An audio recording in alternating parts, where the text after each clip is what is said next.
C'est une date marquante de la Seconde Guerre mondiale. Ce jour-là, les troupes soviétiques de l'Armée rouge ont libéré le camp de concentration et d'extermination nazi d'Auschwitz-Birkenau. Situé en Pologne, le camp détenait 7000 personnes. Il a été créé en mai 1940 par les Allemands d'Auschwitz. Ce camp a d'abord été un camp de concentration, puis d'extermination. Cette libération a permis au monde de découvrir l'ampleur des atrocités commises par le régime nazi, notamment le génocide des Juifs, connu sous le nom de Shoah.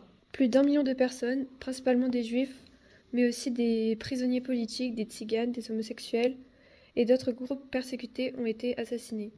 Depuis 2005, le 17 janvier est reconnu comme une journée nationale dédiée à la mémoire des victimes de l'Holocauste par les Nations Unies afin de rappeler les horreurs de cette période et d'encourager la lutte contre l'antisémitisme et toute forme de discrimination. Le génocide est un crime d'une gravité exceptionnelle reconnu par le droit international, caractérisé par une volonté délibérée de détruire totalement ou en partie un groupe humain identifiable, défini par des critères nationaux, ethniques, raciaux ou religieux. Ces éléments clés sont l'intention de détruire. Il s'agit d'un projet volontaire et réfléchi visant à l'élimination d'un groupe. Une cible collective. Les victimes sont visées pour leur appartenance à un groupe et non pour leurs actions individuelles. Une organisation systématique. Le génocide repose sur une planification et des structures facilitant son exécution à grande échelle. Durant la Première Guerre mondiale, l'un des plus premiers génocides de l'histoire a eu lieu, bien que le terme de génocide soit apparu bien après. Ce génocide a été perpétré d'avril 1915 à juillet 1916. Il visait principalement les Arméniens présents dans le territoire de l'Empire ottoman. Durant ce laps de temps, les soldats ottomans ont cherché à capturer ou tuer le plus d'Arméniens possible au sein de leur territoire.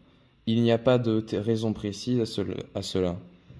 C'est en 2001 que la France reconnaît ces actes comme un génocide.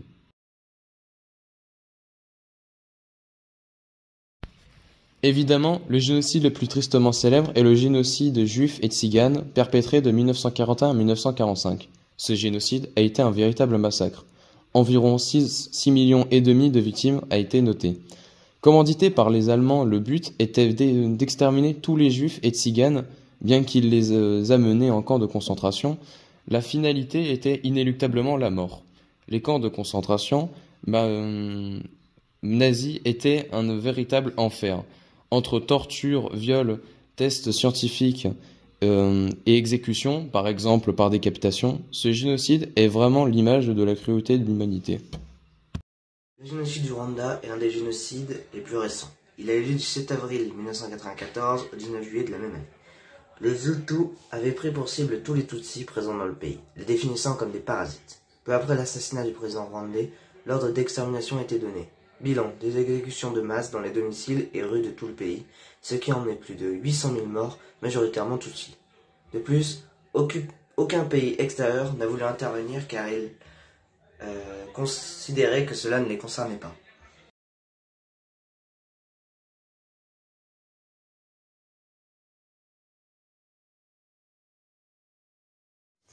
Les crimes contre l'humanité sont des violations graves du droit international, définis comme des actes inhumains, par exemple le meurtre, l'esclavage, la torture. Les tribunaux internationaux sont essentiels pour garantir la justice internationale, pour tenir les responsables pour compte et dissuadant de futurs abus. Par exemple, le tribunal pénal international pour le Rwanda a été mis en place pour juger ces crimes et apporter justice aux victimes.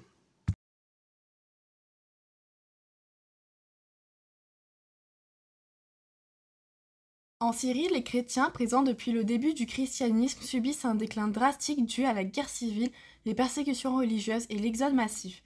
Les attaques de groupes extrémistes comme Daesh ont détruit des communautés historiques. Aujourd'hui, leur nombre a chuté, menaçant l'existence d'une présence chrétienne millénaire. La discrimination des personnes homosexuelles est bien présente dans de nombreux pays tels que l'Ouganda, où des lois comme celle de la loi anti-homosexualité est imposée aux citoyens, mais aussi en Tchétchénie, où des camps de concentration modernes détiennent des personnes présumées homosexuelles. Ils sont torturés et parfois tués. De plus, les forces de l'ordre nient les faits et affirment que l'homosexualité n'existe pas. Ici, c'est le 9 août 1945. Les États-Unis ont largué des bombes atomiques sur les villes japonaises d'Hiroshima et de Nagasaki, mettant fin à la Seconde Guerre mondiale.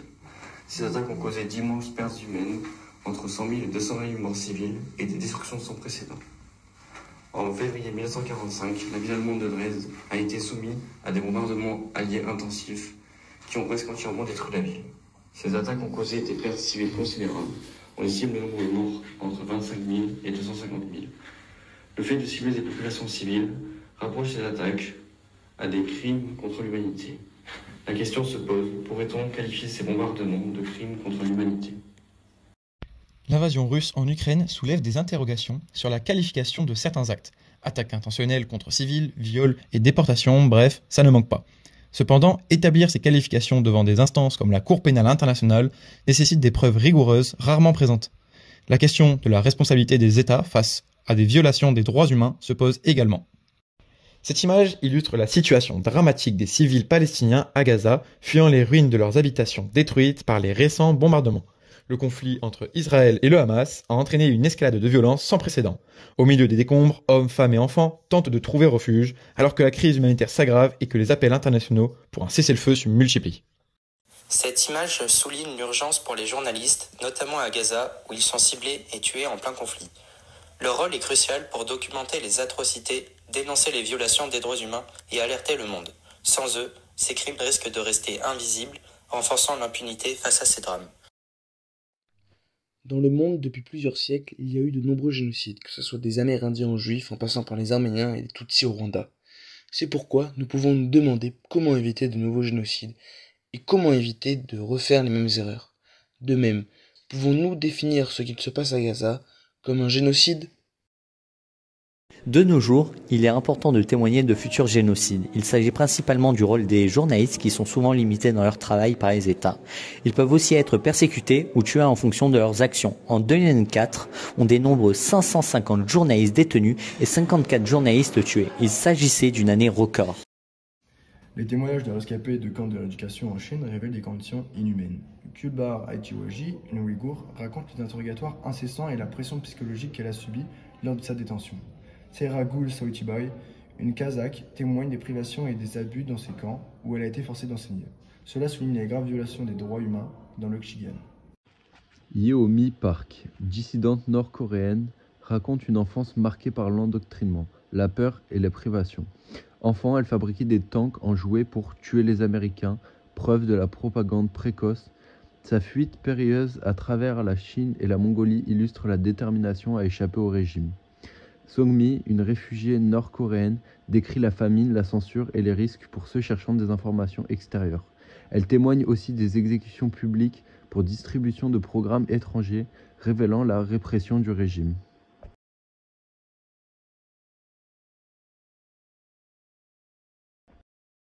De plus, selon les témoignages recueillis par Reporters sans frontières, au Liban, au moins 30 journalistes ont dû évacuer leur domicile dans le sud du pays. Je cite. Alors que nous rendons hommage ces jours-ci à Issam Abdallah, tué il y a 1 an au sud du Liban par une frappe israélienne, nos confrères et consoeurs libanais sont de plus en plus exposés à l'exercice de leur métier face aux intensifications des bombardements de l'armée israélienne. RSF appelle aussi aux autorités libanaises à tout mettre en œuvre pour veiller à ce que les journalistes puissent continuer de travailler librement et en sécurité pour couvrir la guerre. Le contexte de guerre ne justifie en rien les attaques contre les journalistes qui la couvrent. De Anne Beaucandé, directrice éditoriale de RSF. Pour prévenir les génocides avec la liberté d'expression, il faut éduquer sur l'histoire pour dénoncer les discours de haine. Il est essentiel de créer des espaces de dialogue entre communautés, donner une voix aux minorités. Les médias doivent encadrer les propos incitant à la violence tout en soutenant un journalisme éthique. En mobilisant l'opinion publique et en renforçant la vigilance des collectives, la liberté d'expression devient un outil de sensibilisation et de prévention. La liberté d'expression est un droit fondamental qui soutient le débat, le progrès et l'innovation dans une société démocratique. Elle enrichit la vie collective en favorisant l'échange d'idées et la compréhension du monde. Protéger ce pilier, essentiel et crucial pour l'épanouissement de tous. Pour prévenir les génocides par l'éducation, il est essentiel de sensibiliser les élèves à l'histoire des génocides, en soulignant les mécanismes qui conduisent, tout en enseignant les valeurs universelles des droits de l'homme. L'éducation doit développer la pensée critique et encourager la tolérance, en apprenant aux jeunes à remettre en question les discours de haine. Il est aussi important de favoriser les échanges interculturels, d'intégrer des témoignages de survivants et d'enseigner la paix et la réconciliation. En soutenant une éducation inclusive et en collaborant avec les communautés, on construit une société plus juste et respectueuse, capable de prévenir la violence de masse. Le journalisme est essentiel pour prévenir les génocides. En dénonçant les discours de haine et les violations des droits humains, il alerte l'opinion publique et pousse à l'action. Par exemple, une meilleure couverture du Rwanda aurait pu mobiliser plus tôt. Un journalisme libre et engagé informe, prévient et met la pression sur le gouvernement. La préservation des mémoires et des commémorations joue un rôle clé pour prévenir les génocides en éduquant les générations futures sur les horreurs passées, en honorant les victimes et en renforçant la vigilance contre les discours de haine. Elles ont permis la transmission de leçons historiques, la sensibilisation aux dangers de l'intolérance et la mobilisation collective pour éviter la répétition de telles tragédies. Le statut de Rome, adopté en 1998, a créé la Cour pénale internationale pour juger les génocides, crimes contre l'humanité, de guerre et d'agression commis après cette date. Ratifié par 124 États, il garantit des procès équitables, protège les droits de la défense, renforce les droits humains et internationaux, tout en jugeant les individus responsables des crimes graves. À la fin de la Seconde Guerre mondiale, le procès de Nuremberg a permis de juger les dirigeants nazis pour crimes de guerre et crimes contre l'humanité. Grâce à ce procès, 12 nouveaux ont pu avoir lieu par les Américains. Tous ces procès ont entraîné l'adoption de la Convention sur le génocide ainsi que la Déclaration universelle des droits de l'homme. L'Organisation des Nations Unies assure le maintien de la paix. Elle a été mise en place après la Seconde Guerre mondiale. Elle a approuvé la Convention pour la répression du crime et commémore tous les 9 décembre la journée internationale pour les victimes du génocide. Les casques bleus œuvrent aussi pour le maintien de la paix. C'est une force militaire regroupant plusieurs pays de l'organisation. De ces crimes de guerre, la justice internationale a créé des institutions comme la CIJ, le Conseil de sécurité, ainsi que la CPI. Leur rôle est d'enquêter sur les menaces de ces crimes. Ils jugent et imposent les sanctions, voire autorisent l'emploi de la force si nécessaire. Les peines sont l'emprisonnement jusqu'à perpétuité, des compensations financières et des mesures de réhabilitation obligatoires des victimes. Le tribunal du Rwanda, situé à Arusha en Tanzanie, est une ancienne juridiction pénale internationale mise en place le 8 novembre 1994 pour juger les personnes présumées responsables d'actes de génocide et autres violations graves du droit international humanitaire commis sur le territoire du Rwanda.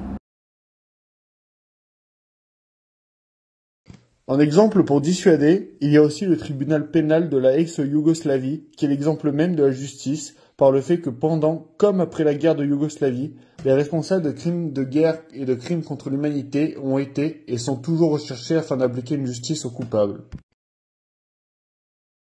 Avec le témoignage et la prévention, on essaie d'inculquer un état d'esprit aux personnes afin d'éviter de recommencer les atrocités du passé.